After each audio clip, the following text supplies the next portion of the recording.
Monsieur le Président, Monsieur le Ministre, mes chers collègues, dans cette affaire, quel triste spectacle ont donné la représentation nationale et le pouvoir exécutif, au lieu de la nécessaire unité nationale face à la lutte contre le terrorisme.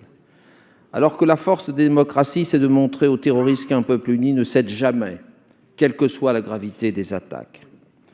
La déchéance de nationalité limitée aux seuls binationaux, soit 5% de nos concitoyens, telle qu'elle était prévue dans le projet initial du gouvernement et qui traduisait ce choix exposé à Versailles par le président de la République, était inacceptable parce qu'elle était contraire à l'unité de notre nation.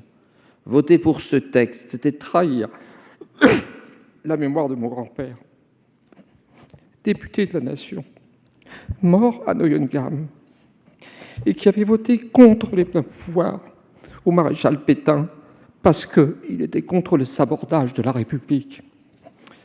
Par contre, je voterai la nouvelle rédaction de l'article 2 parce qu'elle permet d'appliquer la déchéance de nationalité à tous les Français condamnés pour des crimes et des délits graves en lien avec le terrorisme. Pendant la Seconde Guerre mondiale, mon père était résistant, a été qualifié de terroriste par l'occupant nazi parce qu'il avait pris les armes.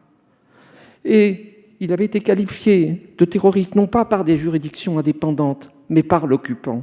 Et donc voter pour cet article 2 dans sa nouvelle rédaction ne trahira pas la mémoire de mon père. Néanmoins, l'indignité nationale eût été une meilleure solution et aurait évité la désunion nationale. Méditons l'exposé des motifs de l'ordonnance du 26 août 1944 instituant l'indignité nationale. Tout Français qui s'est rendu coupable d'une activité antinationale caractérisée s'est déclassé.